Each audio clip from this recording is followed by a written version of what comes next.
Welcome everybody. Welcome. Atma Namaste. Thank you for coming. Atma Namaste. Atma Namaste. Namaste. Thank you for joining us again today. We continue our read with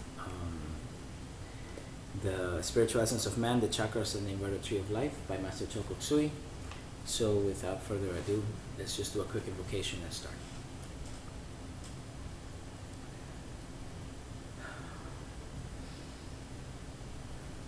To the Divine Supreme and Absolute God, to my spiritual teacher, to all spiritual teachers, holy angels, holy masters, to the Divine Lord Christ, to all the saints, to all the spiritual helpers, all spiritual elders, all divine beings of light, and to all our spiritual teachers, the hierarchy of the divine holy angels, and all the great ones, we humbly invoke for your divine and priceless blessings. Thank you for your divine guidance, your divine protection, and your divine help and divine illumination. Thank you for the priceless teachings, for the priceless blessings, priceless knowledge, and the priceless love. With thanks and in full faith, so be it, and so it is. Thank you. Full faith. Okay, so welcome one more time. Let's grab our book and continue on the book. We're still covering Hod on page 126. That's where we left off. I want to apologize about last week. We didn't meet, but we had a private session, right? And we spoke about something completely different, and so I didn't make a video. I know, but it was private. But anyways, we spoke about symbols. We spoke about the virtues, symbols, the tarot. What else did we speak about? We spoke about a lot of things. It was pretty fluid. But anyway. So let's go to page 126, Hod, the Meng Chakra, in the book. And there we left off in Chinese and Indian correspondence of Hod. We had spoken initially, when we started the chapter, right, as a reference in this book from Mantak Chia, just as a reference, any book on Taoist practices will have it. Qigong generally has it. Any Qigong book, should have it. And here we were, just to show the Chinese correspondence here, and about the Meng Chakra, and so that's where it gets its name. Is from the Taoist practices.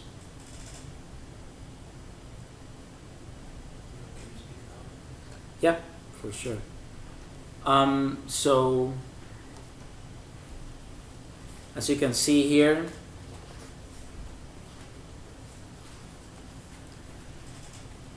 the different energy centers in the Taoist tradition, and so here you have Meng. And it says kidney point, door of life, prenatal energy, storage, safety point. Here it is. Can you see this? Okay, great. All right. From this book. It's cool. Iron Shirt Qigong 1 by Mantak Chia. Okay. So it says Chinese and Indian correspondence of Hod. In Taoist yoga, Hod corresponds to Meng, which means gate of life. Gate of life. In Chinese medicine, it corresponds to the acupuncture point DU-GV 4. Now,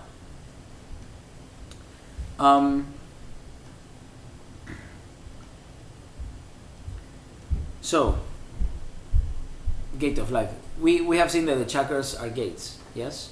So the chakras being gates, gates to what? And so they're gates to like different dimensions, right? Different things, but also they're gates of energy that passes through, right? So in this case, this chakra transmutes the energy so that all the other chakras above can become nourished. And so this nourishment, right, gives life. All this energy that goes through it. It's, this chakra is very special. It's an alchemical chakra, right? So the correspondence of the Meng Meng chakra in Tamil, in southern India, is Kachai Varman.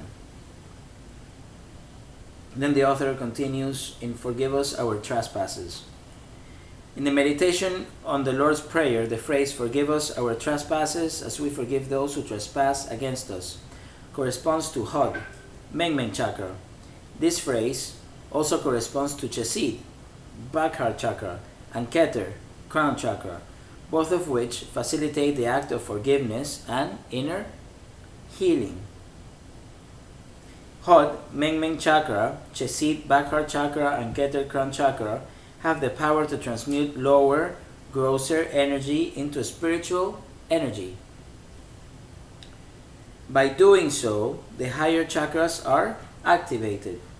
This enables a person to see things as they are.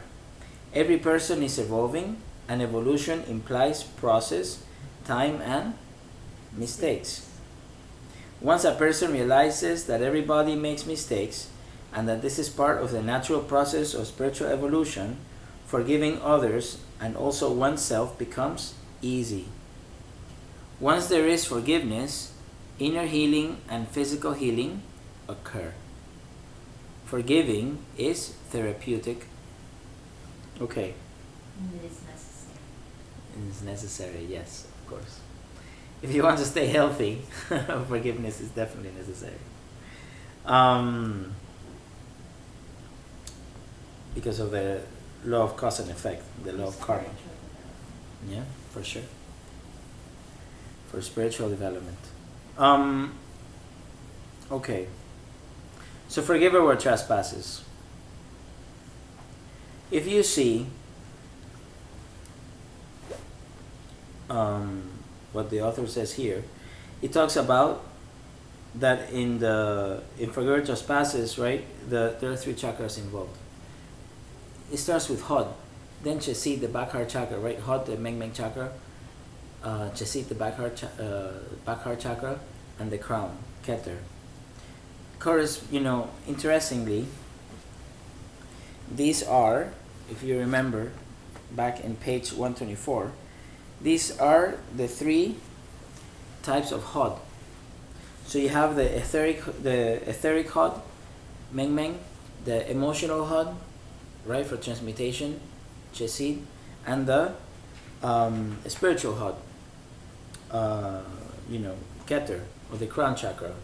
So all these are alchemical centers, in particular special chemical centers. And they have to do also with enlightenment. So if you look at the Twin Hearts meditation, the heart center, the front heart chakra, right, the heart chakra, is activated so that we can then activate the crown. How do we activate the crown? By activating the heart. So how can you feel universal love if you don't first feel personal love?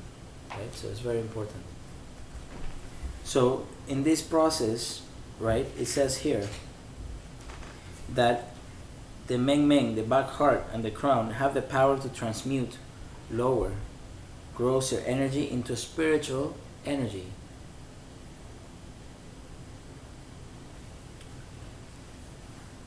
Does he say something here? Does Master say something?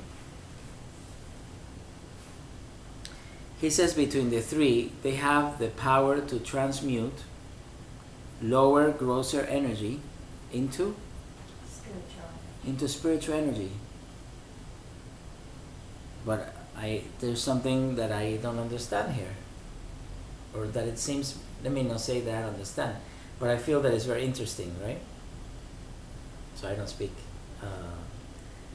so that I speak correctly. But it's not incorrect because none of this we truly understand, right? Fully. But we do our best. But the thing is this. It says lower, grosser energy into spiritual energy. I thought spiritual energy only came down from above into the crown chakra, from the spiritual cord. So how can you be transmuting lower, gross energy into spiritual energy? That's very interesting, huh? So can you transmute lower energy into spiritual energy? Gross energy into spiritual energy? So That is called, that's why it's called transmutation. transmutation. That's why it's called lead into gold.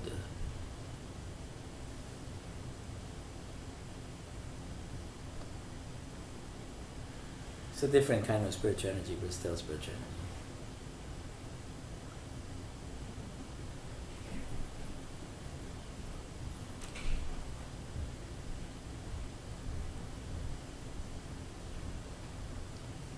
Obviously, it is the process of all three chakras, right? And some that, transmutes, and that is the key word. Because these energies need to be transformed, transmuted. And one of those chakras that the last chakra to transmute that energy is the crown chakra, which is the entry point of spiritual energy into the body. I have a sort of, maybe not sort of Go ahead, question. go ahead. So just like lead can be transformed into gold, can gold be transformed into lead? Like, can spiritual energy turn dirty and gross in a dirty body? That's a good question.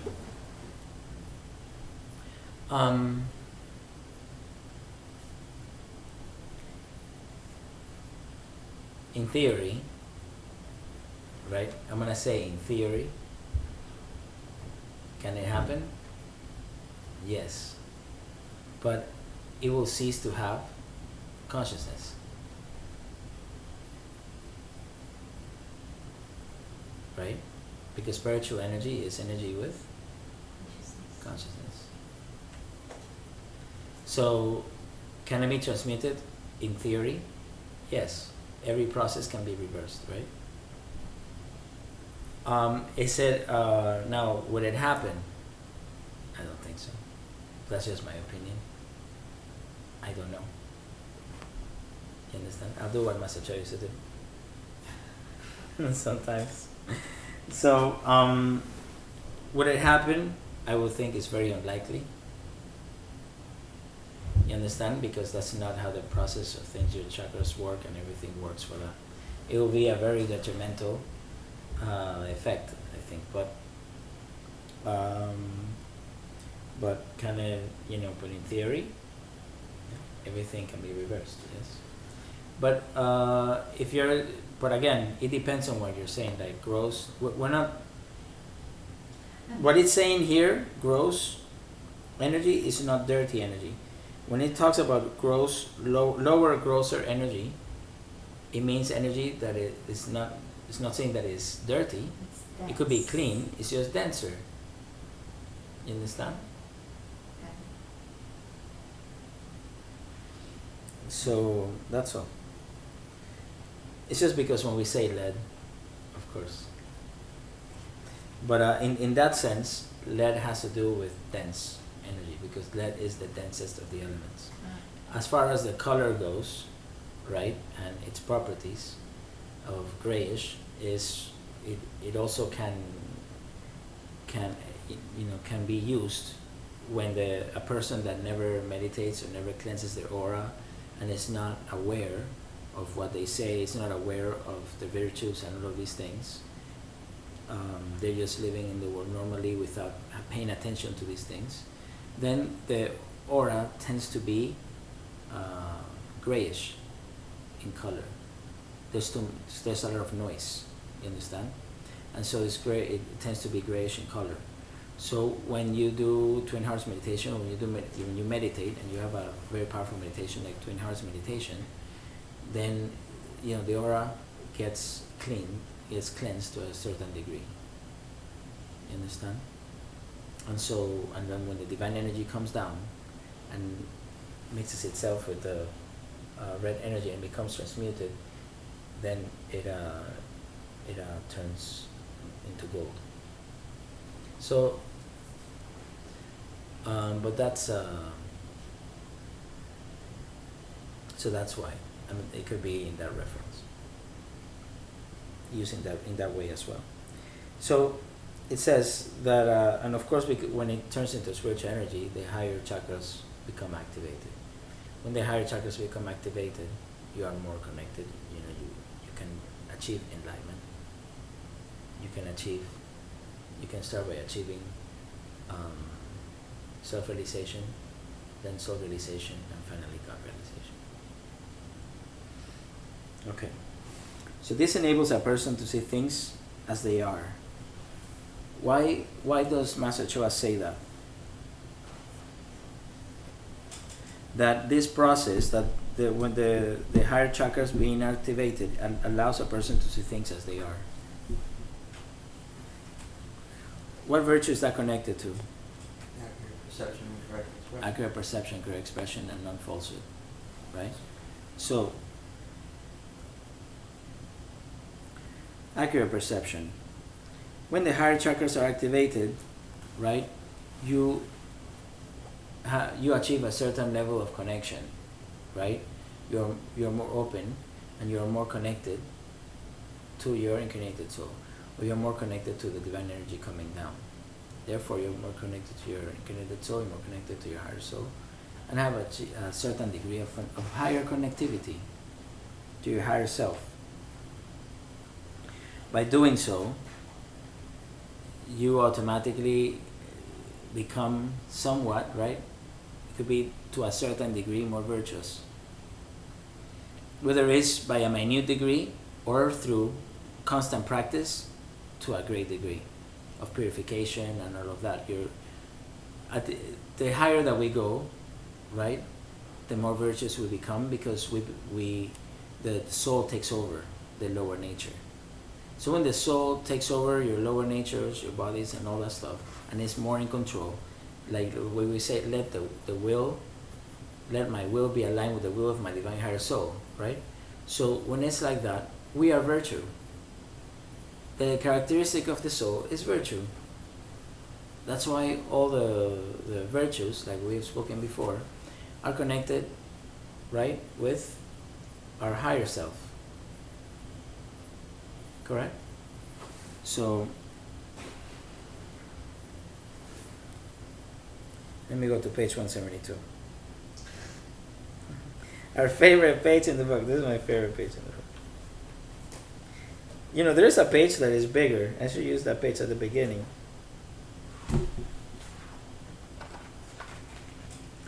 But since this one shows both sides and everything. So, we have page 172. I hope you can see this. If not, get the book. You can buy it in Amazon. You can buy it in your nearest pranic healing center and all that stuff, and then you can get it. Okay? So, so you have the Ein Sof Ur, right? Father, Son, Holy Spirit. Power, love, and intelligence, right? Power, love, and active intelligence, right? Intelligence here. Divine intelligence. Tilt it forward. Alright, so divine intelligence, divine love, and divine power, or willpower, right? So the virtues that we've spoken about, they come from here. Correct? So that's why these are the characteristics of your higher self. being virtuous is a characteristic of your higher self. So the more virtuous a person is, the more connected they are with their higher self. It doesn't mean we're not going to make mistakes. Obviously, we're going to make mistakes. That's what this is about.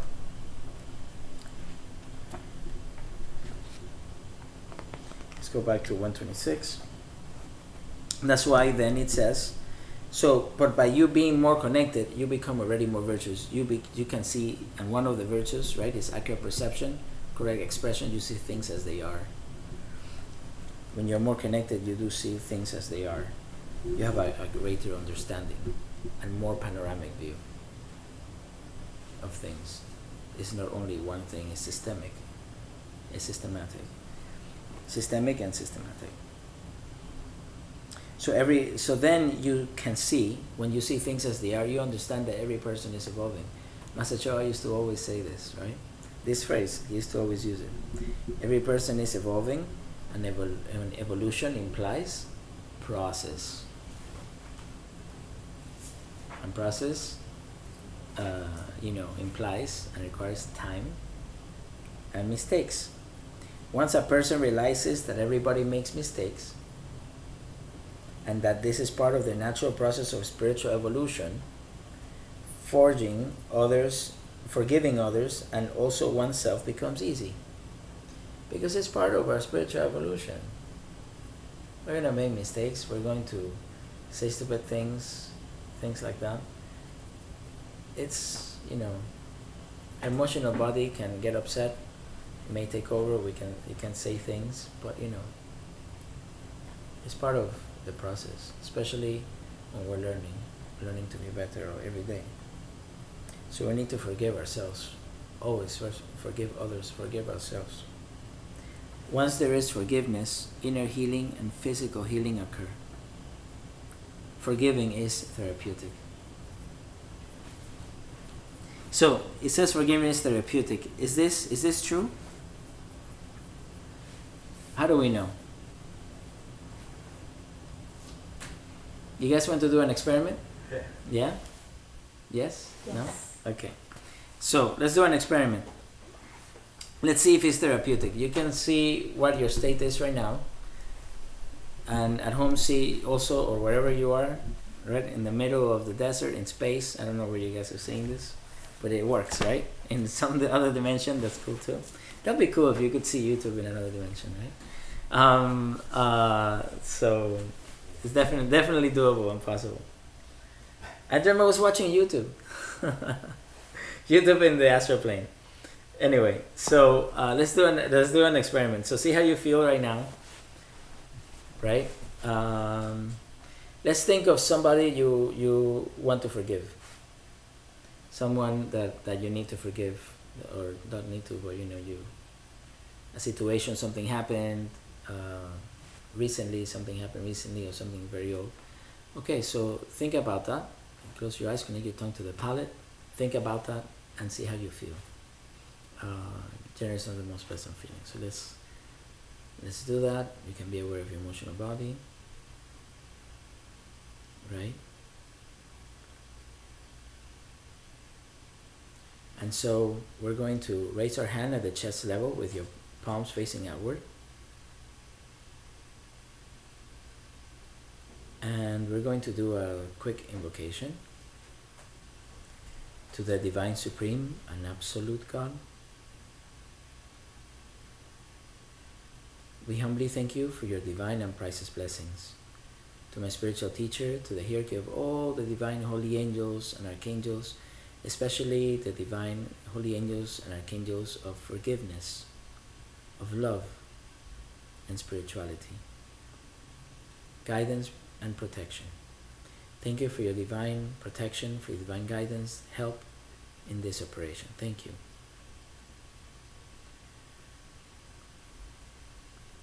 To the Divine Supreme and Absolute God,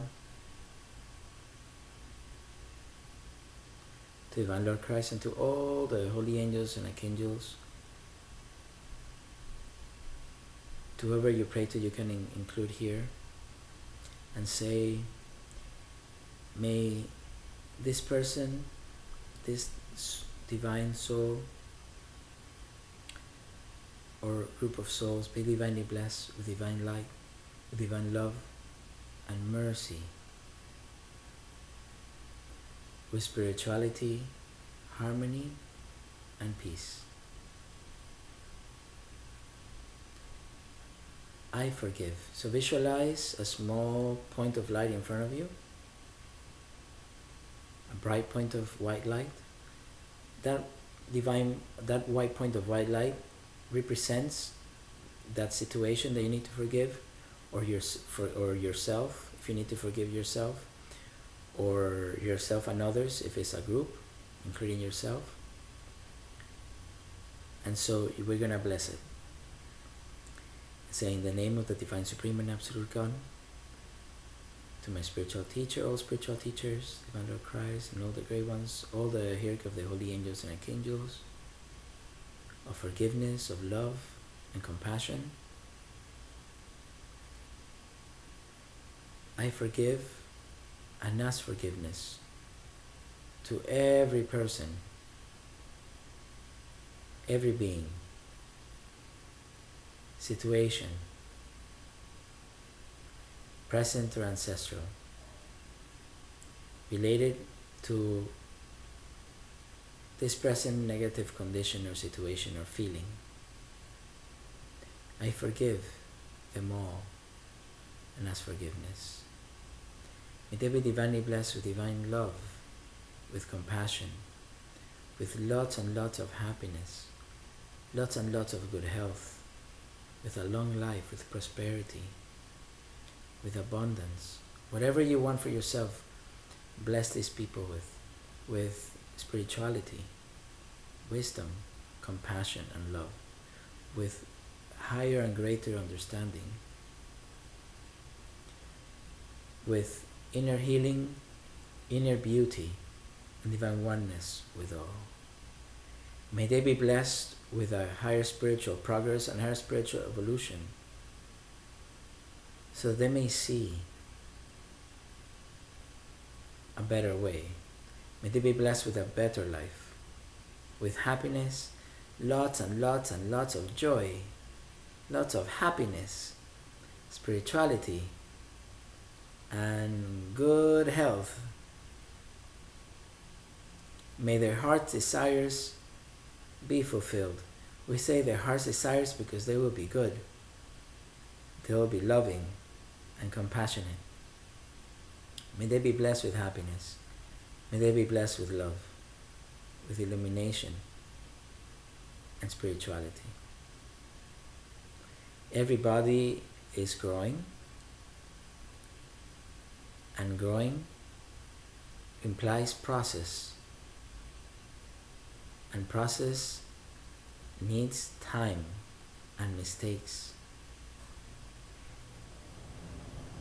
We're all one, and we're all divine beings. We're not the body, we're not the emotions, we're not the thoughts, we're not the mind, we're not the words that we say, nor actions.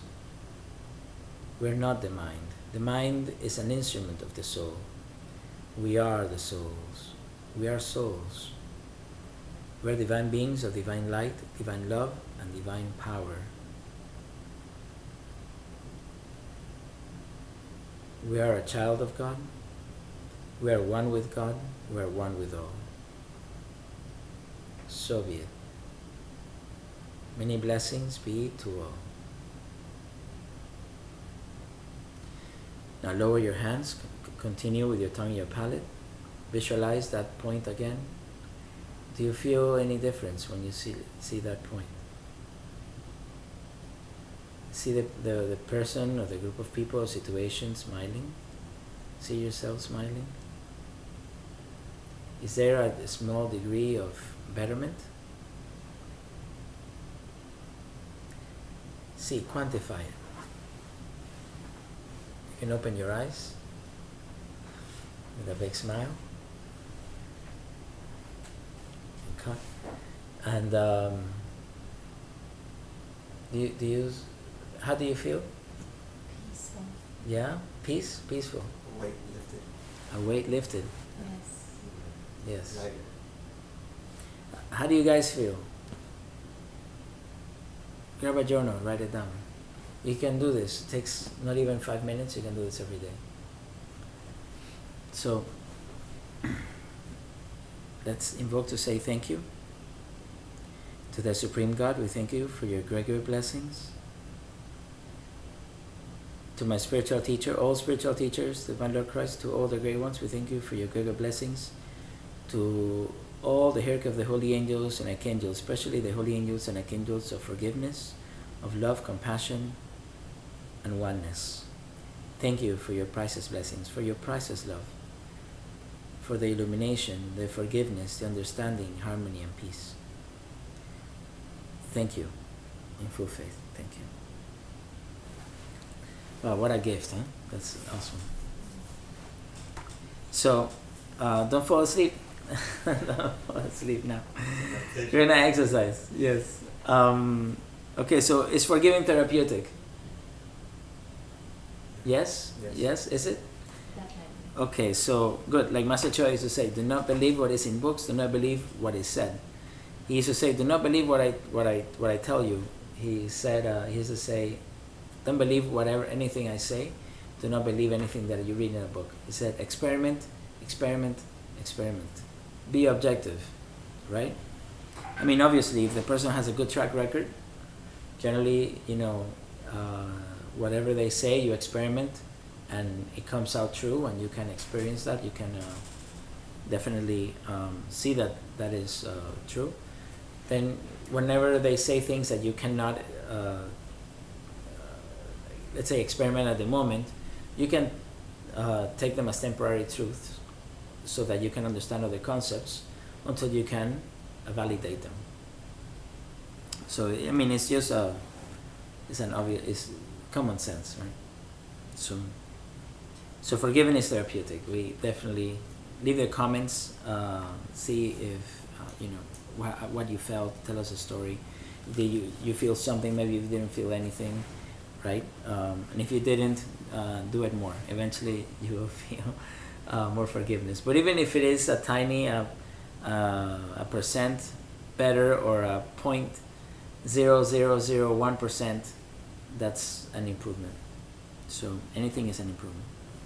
So third pair. So then in 127, let me see, what time is it? 9:30. Okay, so I have a little bit longer. So page 127, third pair of complementary opposites, balance and victory with glory. Man, I should leave this for next week, but I want to take a crack at it. Okay, so let's do this. All right, third pair of complementary opposites, balance and victory with glory. What is victory? Success. Netzach, That's right? And glory, hod, right? So the third horizontal. So what are those? That's the spleen and the meng. So the third horizontal bar of the triple cross or grand cross corresponds to the third pair of complementary opposites, balancing victory with glory.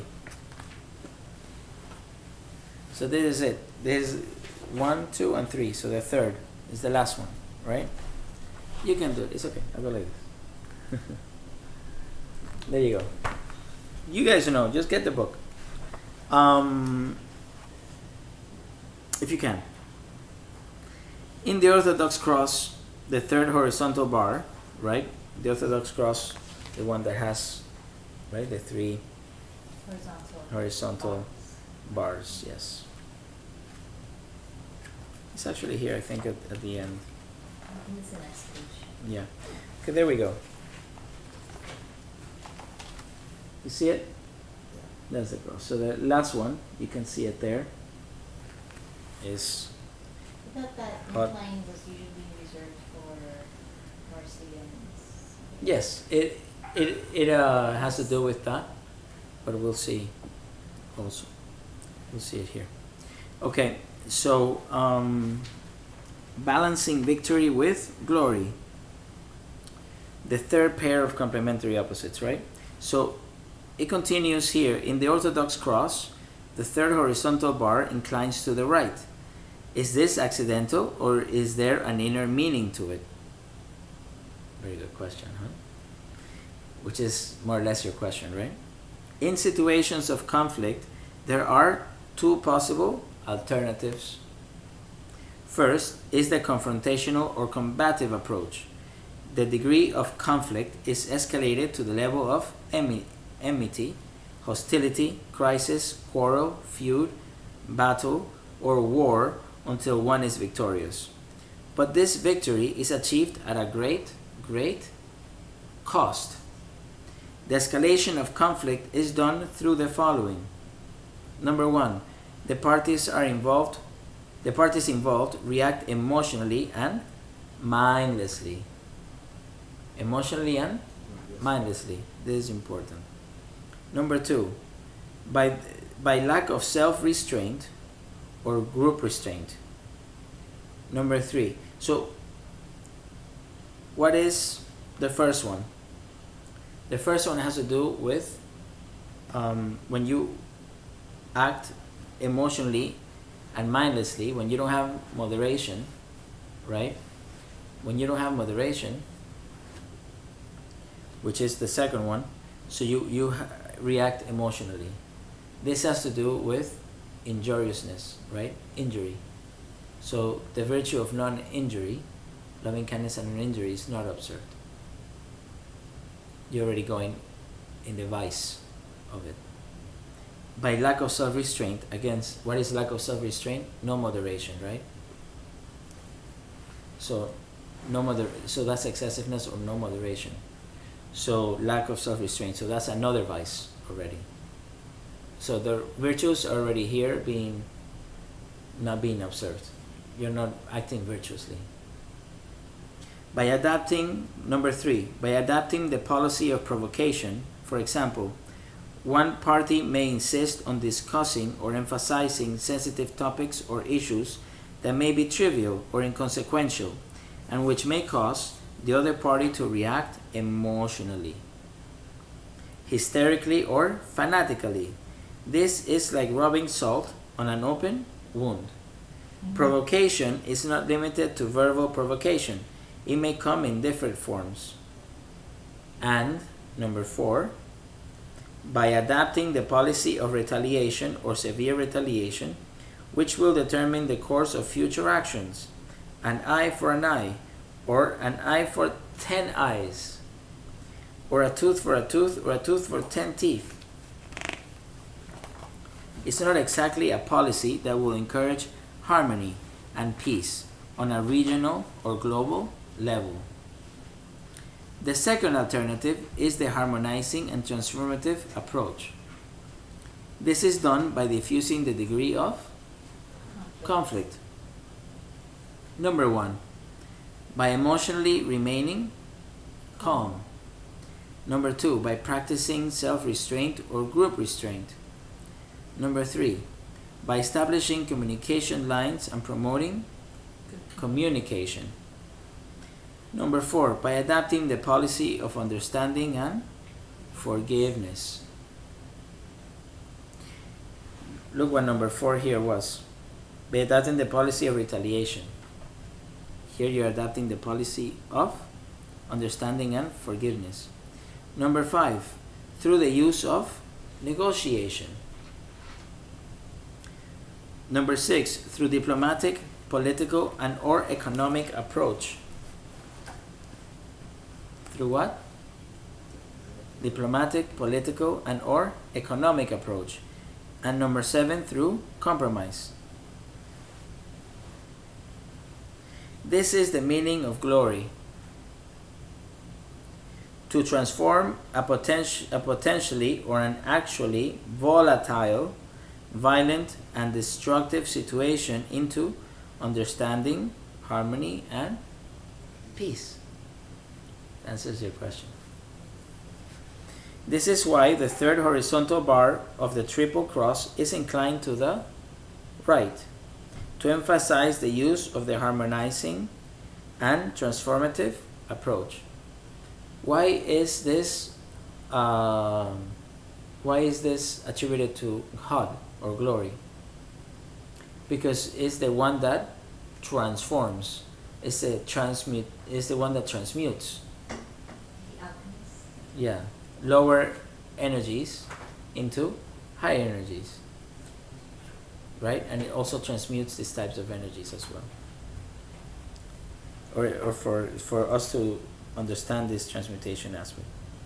Its inner significance is that when there is conflict, the emphasis should be to diffuse it rather than to escalate it, and try to resolve harmony and peace. To restore harmony and peace. Okay.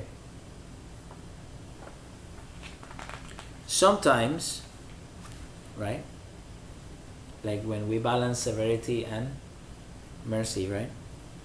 Sometimes the third horizontal line of the Orthodox cross inclines to the left. What is its meaning? Some Kabbalistic schools hold the belief that the tree of life or Kabbalistic cross is a mirror image of the body. Right? We saw that here at the beginning.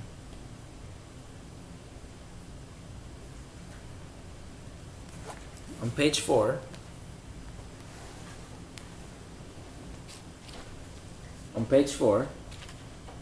right, over here, we see that in some books, the chakras will be inverted.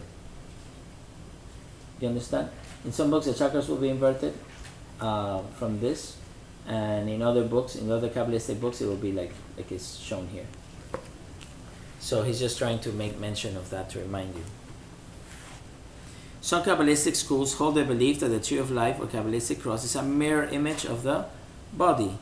Since Hod or glory corresponds to the right hip of the body, it will appear on the mirror as the left hip. Right? Why does he say right hip or left hip?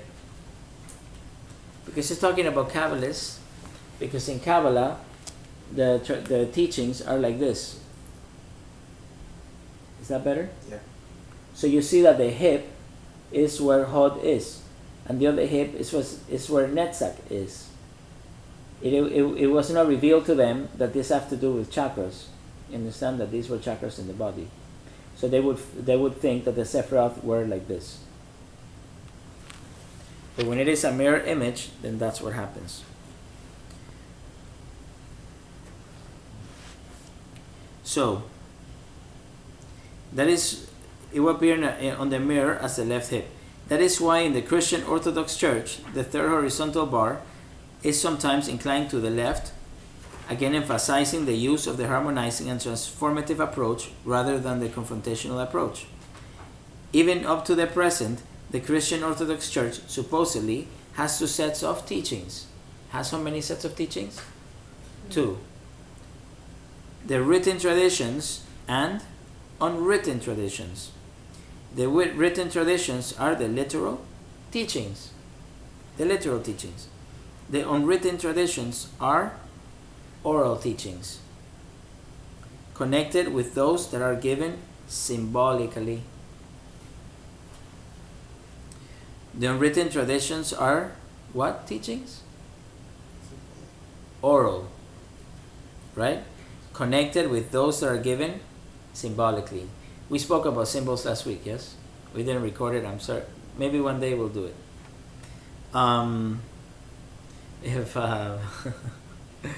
But I didn't want to just talk about all the things we spoke about publicly, right? So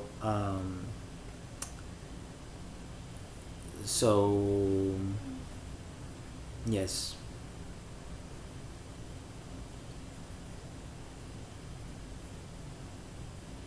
And not for bad, but it's basically dealing with this. We spoke about some things, right? Some things are written down, which is for everybody to understand. And why do they have an unwritten tradition? It's because sometimes some things are said orally, and also said to those that are ready to understand them. And that goes for everybody. The same for us. There are some things that we're not ready to understand. Some things that we're ready to understand. As we continue to grow, we'll get more and more teachings, right? All of us, It's like children. There are some things that children are not ready to, that adults live through or do, that they're not ready to understand. So, you know, that's that. So, he continues here on the next sentence. Saint Paul stated in 2 Thessalonians 2:15, or Oxford Bible. So then, brothers and sisters, stand firm and hold fast to the traditions that you were taught by us, either by word of mouth or by our letter. Either by word of mouth or by our letter. The oral teachings are called the mysteries of the kingdom of heaven. Those are the oral mysteries. The mysteries of the kingdom of heaven. Heaven means the inner world. In other words, the mysteries of the kingdom of heaven are the inner teachings, orally transmitted to those who are more spiritually mature. Just like we have children and adults, we have spiritually mature people, and we have spiritually immature people, or spiritual children. The harmonizing approach can be used between husbands and wives, parents and children, workers and employers, between different groups or companies, between tribes and between nations. For this approach to work, the parties involved must be honest and sincere in their desire for peace. Their constituents must practice group restraint. Without it, there will be chaos. The demand must not be excessive or fanatical, but must be realistic. For that, we also have to be in control of our emotions.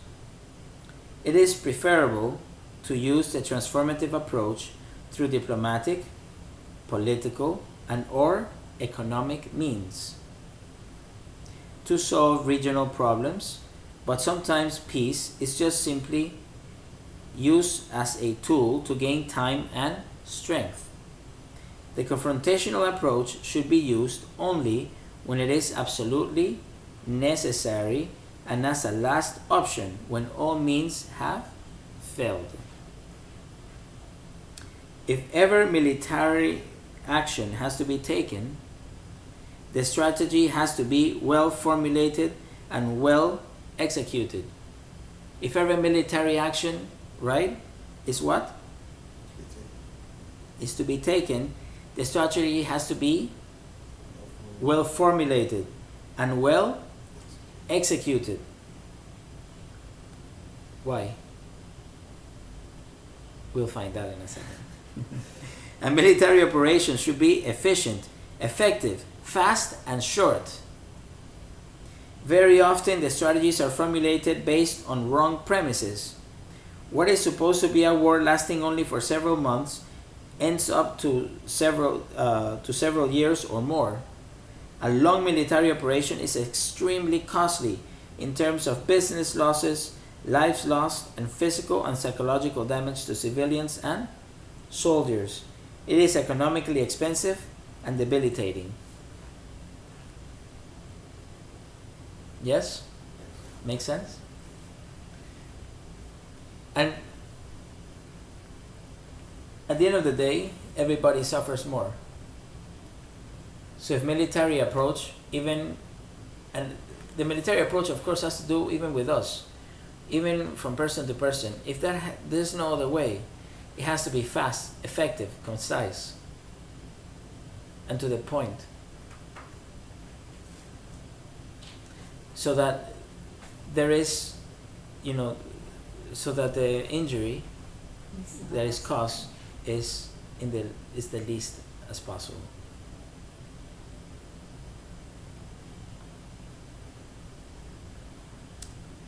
And so then we have two more things to finish the chapter. Do you guys have any questions about this? What we just read? It's pretty good, right? So I have a very dear friend of mine. His name is Sean Quilter. I would like to just speak about Professor Sean Quilter for a second. And hello, Sean. Shout out to you, my friend. He's a great man.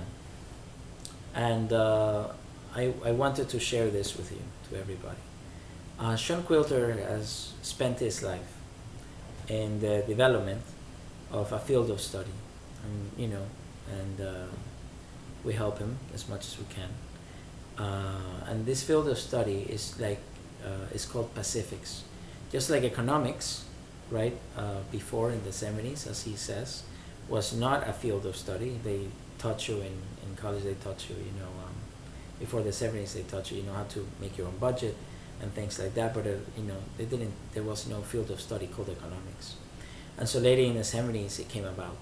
As this is according to him, and he saw it happen. And so now the whole world uses economics. You understand? And you can become an economist, and you can study to be an economist. And so, in the same token, he believes, and I think and I agree with him that there could also be something called Pacifics, and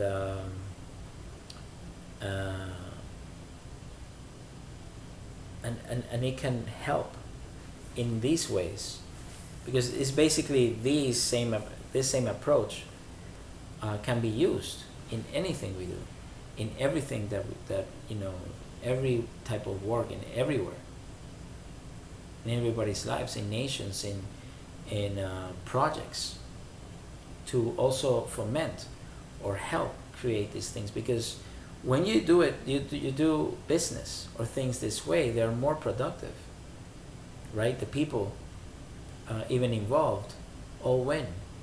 They're more inclined to do further business, and there's only but economic growth. There is also happiness of people, because you're taking care of everybody involved. And this is a very special approach, and it has to do with Pacifics at the end. It's how to have a Pacific approach to things and to life. And so it will be, and if we can promote that in the world, it will be, a very beautiful place to live in on a global level. So thank you, Sean, for all your work, and hopefully we'll see it on a global scale very soon. So that's Sean Quilter, ladies and gentlemen. So to finish the chapter, the 8th commandment, Hod, Meng Meng Chakra, corresponds to the 8th commandment. You shall not steal. And then he doesn't say anything else. Why? And then he says the divine name of Hod is Adonai.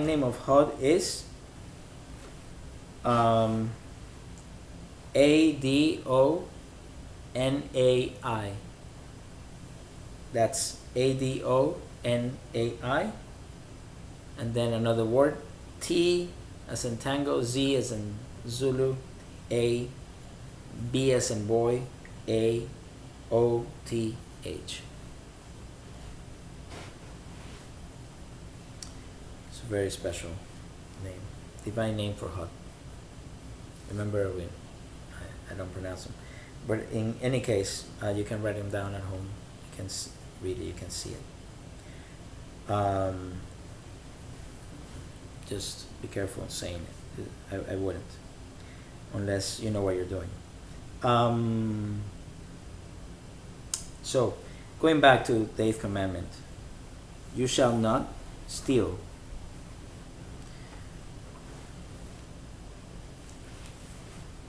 So, what does stealing have to do? Isn't that a virtue as well?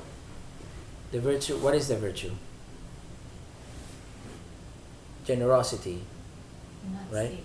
Non-stealing, loving kindness. It comes from the heart, from the emotions, right? From the higher emotions, it comes from the ray of love. So, non-stealing. As we saw here, on being peaceful and on transmuting, right, with generosity. When you are generous, you share. and as in part of glory, right? And it's peaceful. So this whole thing that we spoke about peace, this whole thing that we spoke about sharing, why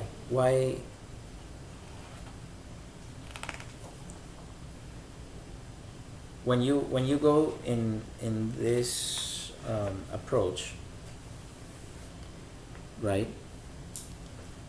by, you know, when you have the second alternative, harmonizing and transformative approach to all these things, you are emotionally remaining calm. Why? So that's to create an ideal conditions for sharing. At the end, everything here is about sharing. When you are trying to do this, when you have to transform, you're going to share. If the energies, the lower gross energies, are not transmuted, they cannot be brought up. They cannot be shared. So this transmutation quality is so that so that you can give, so that you can share, so that you can give to others. So by practicing self-restraint or groups of restraint, when you have a certain amount of self-restraint, the transmutation process has to do with giving and taking. You are changing, you are transforming something. Huh? Like a tree. Like a tree, yes. And so by establishing communication lines and promoting communication, all this has to do with sharing, practicing self-restraint. Sharing, why? Because you're sharing the space, you're sharing your views, you're sharing all these things. When you have self-restraint, you allow others to talk. You allow them to share their views with you, and you share your views with them. And that's establishing communication. Communication is sharing of ideas, is sharing of energies, sharing of thoughts, you understand, and of emotions. By adapting the policy of understanding and forgiveness, you're sharing your love when you forgive. You're sharing when you have understanding, you are sharing. You want to see what what they're thinking, what they believe. It has to do with that understanding in itself has to do with sharing. Through the use of negotiation. What is negotiation if it's not sharing? You understand? Okay, so let's do this. You win and I win. It's a negotiation where only one side wins is not sharing. But a good negotiation is when you negotiate, is give and take. And if it's balanced, it's sharing. Give and take is sharing. Through diplomatic, political, and economic approach, and through compromise. Again, compromise is sharing. Diplomacy is sharing. All of that is sharing. What is, politics? What are politics? Why are they there? It's because, so we have, is to share the resources. So we can all share our resources. And since we're still in the process of being more thoughtful of everybody else, there has to be law and order somewhat, so that, we stop at the red light so other people can go on the green light, because when the lights break, everybody wants to go first.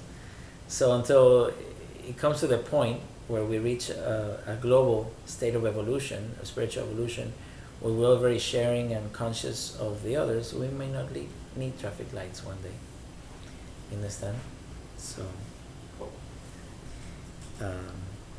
that requires for us to all be in tune with each other, right? So I'm like, okay, that'll be awesome. Anyway, so the 8th commandment, this is why it corresponds to do not steal, which is the opposite of sharing. And transmutation has to do with that. Okay? Good? All right. So next week, chapter 9. We have 2 more chakras. Woo! Woo! What? Man, we've been a year doing this. We gotta make it a goal. Yes. So We need to have a 1-year anniversary celebration. Celebration when we finish the book. Yes. So this is Sacred Sex.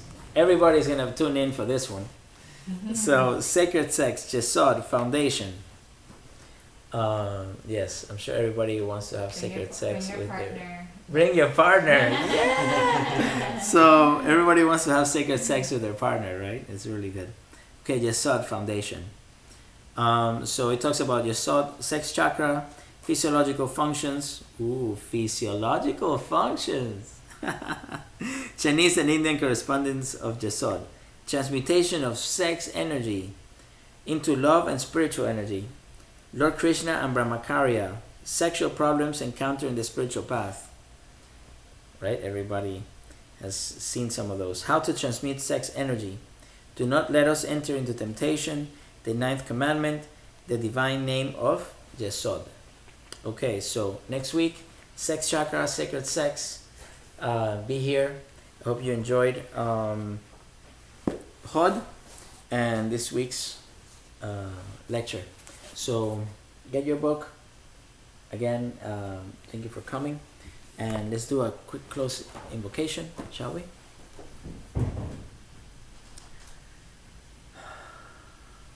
Any questions before we go? Leave your comments. You can leave them in the comments below. We're all good? Okay. To the Divine Supreme and Absolute God, we humbly thank you for your divine and priceless blessings, teachings, protection, guidance, and illumination. To my spiritual teacher, all spiritual teachers, holy angels, holy masters, to all the saints, to divine Lord Christ, and to all the divine spiritual helpers, spiritual elders, and divine beings of light, to the divine hierarchy of all the divine holy angels and archangels, especially the teaching angels, the divine angels of inner knowledge, inner teachings, and priceless blessings, healing, compassion, forgiveness, and love. We humbly thank you for your divine and priceless blessings. Thank you for your divine light, love, and mercy, for the divine good health, protection, guidance, and divine illumination, for the priceless teachings, the priceless blessings, for the priceless love, for the understanding, for the inner healing, inner understanding, and inner learning. Thank you for the priceless blessings, for the divine forgiveness, for the transmutation, harmony, and divine peace. By transmuting energies, remember that eventually we will be transmuting ourselves into a higher version of ourselves. Eventually, until reaching oneness with the Divine Supreme and Absolute. So be it. Thanks and for faith. So be it. Amma Namaste. Amma Namaste. Amma Namaste. Thank you.